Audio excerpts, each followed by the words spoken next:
Welcome to another episode of The Drive presented by Oddschecker. I am your host, Andy Lack. I am joined, as always, by my partner in crime, Geoffrey Fienberg.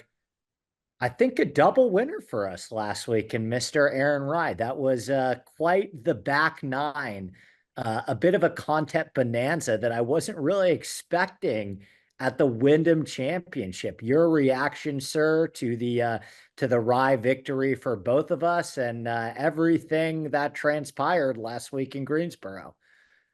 In many ways a tilting Sunday because Oh Rye yeah, was hitting it like to 8, 12, 14 feet all day. oh yeah, Some of all the week. putts, some of the putts even seemed good. They just weren't dropping. So it's getting uber frustrating because time was running out. Buddy holes out for eagle, Andy, and I'm like done. I Golf was is like, off. I'm I've turning it taken off. enough. I don't need to sweat this dude with his arm sleeves. It's a turn off for me. Off the TV. And then I just casually go back on Twitter and see a tweet from our boy Rick Gaiman. It says, make eagle, hit it out of bounds. Winning's hard. So I guess when I say I was out for maybe like 14 minutes. Yeah. And then I was right back in again. And it was crazy. And you feel bad for the guy. But as someone that had Rom blow a 4-stroke lead the week before, I will not apologize. It hasn't been the greatest season. So lovely to catch Aaron Rye. And I'll just end by saying, I don't like ever bet the guy. And me, Andy, like I get beholden to just betting certain players, and I just run the wagon. But I don't bet the guy, and I just like, no, this is the time I'm gonna bet the guy. So, am I? In about 3 minutes, you'll see that I still just bet some of the same guys. But for yesterday, nice to jump on and get a win. So felt like a lot of people were on it. Congrats to everybody. Nice little community win. He was most tipped, I believe, on the Twitter Wild. golf tip charts. Which I never want to be a part of, but when Me I make some neither. content early on a Monday morning, I don't know what that chart's going to say when I Yeah, come up for air or look yeah. at lunch and see what everyone else has picked. So, yeah, I mean, as someone joked, I think it was Matt Gannon joked, that's what it takes for most tip to win. Yeah, a quadruple bogey on the fifth to last hole of the tournament. But hopefully we can keep the momentum going here, Geoff. It's been a good little run for us. So no huge expectations for Memphis this week. I particularly think the top of the board is dangerous with a capital D, and yet I did not bet any of them. But let's talk Scotty. Let's talk Xander. Let's talk Rory. What are your thoughts at the top here?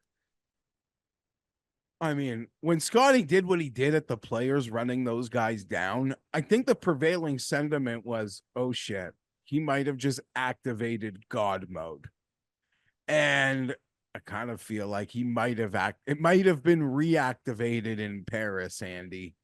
And I think a lot of the guys that had the Olympic experience, which are a lot of the guys at the top of the board, will like almost have a I don't know, like a new, like just a lit spirit for sport in general and the sport that they participate in, because I feel like that's a very special thing to have happened, let alone for it to have gone the way it did for Scotty.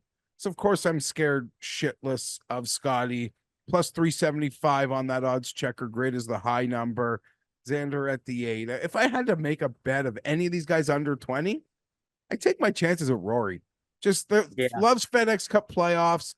He, in a way where he gets so much heat for the major stuff, Andy, and he of all players like vocalizes how the FedEx Cup is important. But like I've never heard another player like talk about it. Rory's got to. He's got a few of them, and he hopes when this thing's 50 years old that like we care about them because that will do wonders for him. But he would be the guy. If you made me pick an under 20 to 1, price included, I think Rory gets off the mat. I like this place for him. I do too. He was a close call for me. I thought long and hard about Rory, to be honest with you. I was hoping for a little bit. I mean, 10 would have been wishful thinking. I understand that, but You know what? There are 10s. I've just reloaded this grid, yeah, Andy. Bet365 has 10s, which you could probably get an enhanced like 11 over there, as low as 8-1 though on the grid. yeah. Well, I'm already pot committed to my guy Colin, and I'm betting him for a second tournament in a row.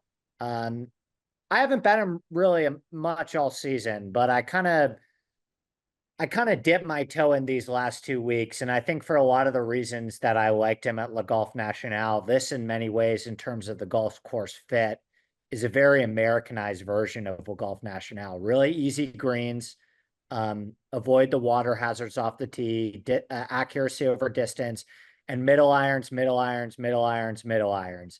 And you go through down the list of the Memphis winners, and it's Will Zalatoris, it's Justin Thomas, it's Lucas Glover, it's Dan Berger, it's Brooks Koepka, it's Dustin Johnson. These are all elite middle iron players that sometimes struggle with the flat stick. Colin Morikawa has had an unbelievable season. He has, for my money, been a top 6 player in the world this year. And if there is any final spot for him to finish his season with a win, this is the golf course. One last chance. Let's go with Colin Morikawa. I picked off an early 16-1 in bed this morning at FanDuel. Already down to 12-1, pretty much across the board consensus. I guess, people will keep trying it. It's not for me. All the reasons seem valid. I'd go a little 16 further. feels a lot different to you than 12, though. Yeah, right? I don't know that I'd be there at 16 either, but that's more of like a personal thing as opposed to like what the hard data says. And I could totally see why. Hey, listen, Andy, when Xander finally broke through at the PGA Championship, then went on to win the Open Championship, it felt like the only guys that were still there with them were the hard data guys. Yeah. Like that were just like, and for the most part, the guys that were still willing to bet the 14, 16-1 at the PGA were the guys that were just like strictly by the data. I cannot abandon. I think you can make the same point for Morikawa. It's just not for me. It is 12-1 across the board right now. My first bet and my following decisions really are coming in that next tier, which could be expensive and dangerous in the sense, Andy, in that this event you mentioned, who's sort of winning these FedEx Cup events, who will win here. It almost feels like I'm willing to pay like a premium, but not the ultimate premium. Like I'm willing to go to a good restaurant by betting in the 20s, but not like an amazing restaurant by betting shorter, be it Rory or Colin, or even going lower than that. So yeah, for me, I'm looking at Ludwig at 22, the par 70 scoring, all the marks, that I believe can get it done here. Do I worry about late season fatigue for a guy playing probably the most golf he's ever played? Yep. I'm tempted on Cantlay, although I think I'd rather I bet Cantlay, but I bet him at 30. Yeah. 30 was the buy number for me where I just couldn't resist. I see him down to 25 across the board. Yeah, I think Bet Rivers still has some 27s, 28s, I believe, over there. He's a guy seems to always, he's ticking up in the right direction. FedEx Cup playoffs seem to work for him. I think this could maybe be a decent buy-in time for me on Cantlay, a guy that I often throw stones at. So I'm going to make a decision between Aberg and Cantlay, and they're going to supplement my boy Tommy Fleetwood, who I picked off on FanDuel this morning at 33-1. I also bet him on FanDuel this morning, Andy, in the to win without Scotty, Rory, Xander market at 25-1, which I thought was very fair for our silver medalist, Tommy Fleetwood. So giggle away, boys. This is like all our loyal listeners. There's Fienberg betting Tommy again. I just couldn't resist. I thought the number was fair. So, what's funny is I just hit a winner on a guy I've never bet before. And you're hearing me the next week, and I'm going like right back to Ludwig and Tommy. Like I am responsibly not okay at times, Andy. I don't mean but I feel you, buddy. I'm on kind of a continuation of players that my numbers have been excruciatingly high on all year, that have been casting, top fives, top tens, top 20s for us all year. But I just, if not now, when this is the last opportunity this year, I feel like these guys are going to have an opportunity that, at a distance, an accuracy over distance golf course. East Lake is like that too, but that, based on the structure of that tournament, feels like a Scotty Xander duel. So I'm on Tom Kim 45-1, Russell Henley 55-1. Man, those numbers have crashed.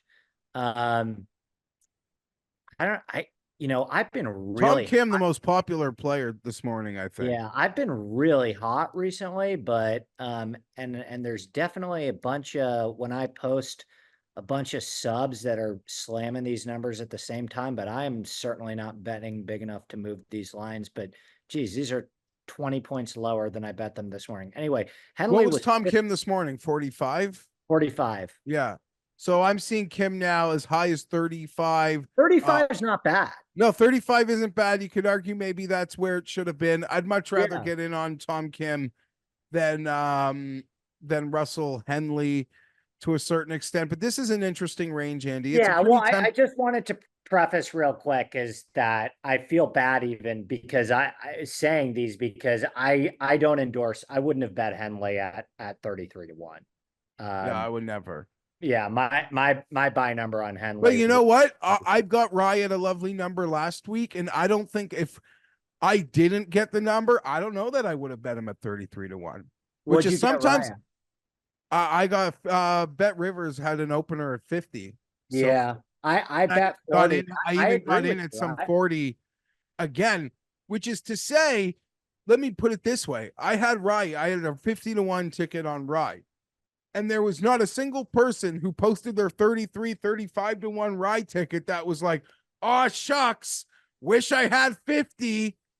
Like, do you know what I mean? Kind of like no one who hit Rye at 35 was displeased that they No. that they had the winning bet. That's still a nice payout. So as much as like I would argue, and I'm guilty of it, at times it's better to maybe lose 10 points than like rush to decisions as well in the morning. And like just make more thoughtful, maybe let your process work a little longer. And I'm guilty. I do early Monday content, but Andy, in this range, like Hideki at 33, Finau at 35. You mentioned Tom Kim, you mentioned Henley. It just feels like a range of a lot of guys who you like want to trust, potentially the way they're playing to dethrone like a dragon at the top. And you can make a case for all of them, truth be told.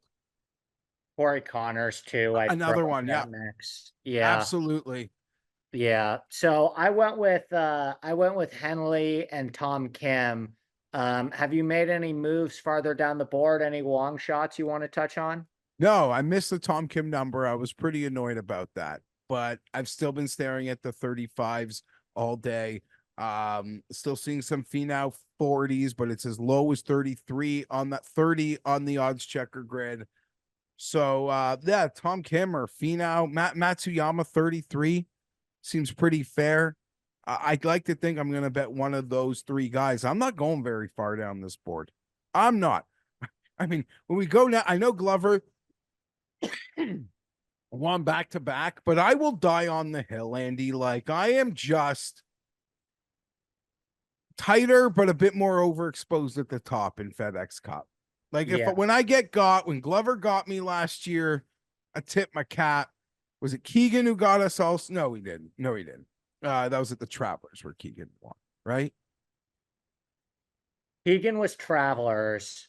Oh, Last Victor won the year, second leg and then brought it home, which we hit at yeah. Olympia Last year Fields. was last Yeah, year. Last year was Glover, Glover, Victor, Victor, Victor. who I Yeah. actually think is going to play well this week. He didn't make my betting card, but I think it's a good buy low spot for Victor based on the golf course. So I am I mean my outright card will look very like almost like a major. Like it's not going down the board. Like it's just not. Maybe there'll be some other markets where I could want to play guys, but the farthest for me Sung J Im at 45, I think, is tempting. Sam Burns at 55 is I tempting. like the Burns number. That's a good bet. Thagala is tempting. I woke up this morning trying to make a case, remind myself of when Tony Finau won that FedEx Cup event, that first leg, when he was the biggest golfing loser on earth that couldn't beat anybody, that couldn't outduel anyone, and thought maybe this could be Cam Young's time.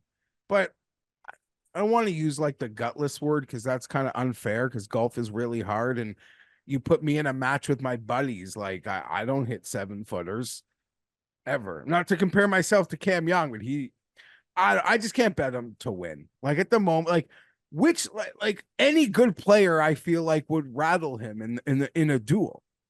So he's out. But Sung J Im, that might be the deepest. Sam Burns, that could be the deepest I'd be looking on the board. How about you? Yeah. No, I'm even a touch. I'm right up at my exposure limit with 16, 30, 45, 55. So I finish it off with Henley at 55. If I was to reconstruct my card and add somebody farther down, it'd be Sam Burns 55. And I think Sepp Straka at 70 is a fair number. Now, if you think a Sam Burns is going to win this week, or you're going to bet Sam Burns to win this week, or you think any long shot is going to win this week, I would consider also placing a smaller micro bet on them to win the entire FedEx Cup. Can you do that? Where do they have Yeah, I those? saw Caesars had it. I didn't see it on the grid yet. I don't know if oddschecker has it up on the grid. But Caesars has Sam Burns, I believe, is 130 to win the FedEx Cup. Is Scotty plus odds to win the FedEx Cup? Shucks. I did not see that. I saw someone post it. Yeah, knew. I can effort it at a later date, but I got to be honest with you. This FedEx Cup, and maybe I'm just wish casting of the playoff should end in the way that is the most accurate reflection of the season. The team that wins the Super Bowl should be the best team this year. And that's not always the case. It has been the last couple of years, it seems like. But God, wouldn't anybody other than a Scotty Xander duel, maybe with a Rory party crash, but a Scotty Xander duel down the stretch at Eastlake feel weird? Those guys have by far been the two best players this year. Yeah, I think I would agree. Certainly I don't think anyone wants to see Shane Lowry or Tommy Fleetwood crash that party. You're I probably do want right. to see somebody Now that crash it is that the party. FedEx Cup, we've got a long time. And unless you got a name for a guy who you want to make money on in placing markets, I'll do my just typical rant. And I feel like I kind of did it at the beginning of the Olympics. Is that we're almost approaching 20 years, Andy, and golf fans don't care about this thing. So if golf fans don't care, sports fans, casual sports fans, certainly don't care. FedEx Cup sucks. It sucks. I'm more of a complaining guy than a solutions guy. I'm a solutions guy, Jeffrey. I presented some solutions, and the entire southeastern United States came at me for the homelessness problem. Okay, but I saw you talking about locations. I'm just talking about the structure, and it just doesn't resonate. Yeah, golf, I do think the venues play a role in you're why. probably right. I won't deny that aspect of it, but the structure I don't really care much for, and I'm sure I'll complain another time before we get to East Lake. But is there any one really down the board that you want to make money on in placing markets? Can I give you maybe a Davis Thompson or a Sepp Straka, or maybe you could even think of someone further a Benny Ann as high as 90 to 1. There's got to be a top 20 you could capitalize on that, or a guy as consistent as Alex Noren. While I'm not betting guys to win, I feel like the prop market, I might be attacking because I just listed y'all some names on guys I'm excited to see play well. Yeah. Eric Cole has been great to me. Ben Griffin's been great to me. Farther down the board, Tom Hoagie is a top 20. I don't hate, but that's all I got, buddy. That's all I got. Okay. I didn't mean to yawn there, but FedEx Cup, just We're ranting, we're talking golf. I would say yesterday was a very entertaining finish.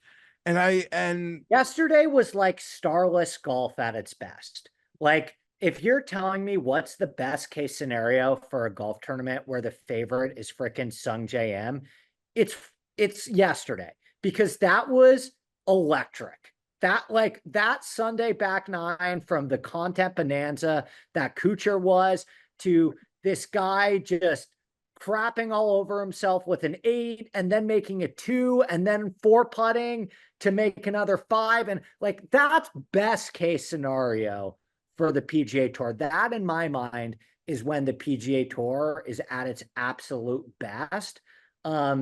It was good, because I'm shocked CBS stayed with it the whole time. I thought by like 7 o'clock they were going to send us to some app or 60 golf minutes. channel. I guess 60 Minutes didn't have a show last night, so they could do that. But they knew they had something good happening there in that final hour, clearly. That was electric. So anyway, hopefully we get some more fireworks down the stretch. Jeffrey and I will be back next week talking Castle Pines, the BMW Championship, an even smaller field for the second leg of the FedEx Cup playoffs. Until then, that will do it for Geoff and I on another episode of The Drive presented by oddschecker. Let's keep the ball rolling here and stay hot. One more thing. For the FedEx Cup finale, Andy, we should make everyone should start at even, and Scotty should start 5 back of them. Yeah, that'd be fun, huh? That would be interesting to watch. That would be the fun thing at this moment. I didn't mean to kill your perfect outro, but I'm trying to think how to. I just wanted to be an ideas man. You're the best, Andy. We'll be back next week, friends. Later.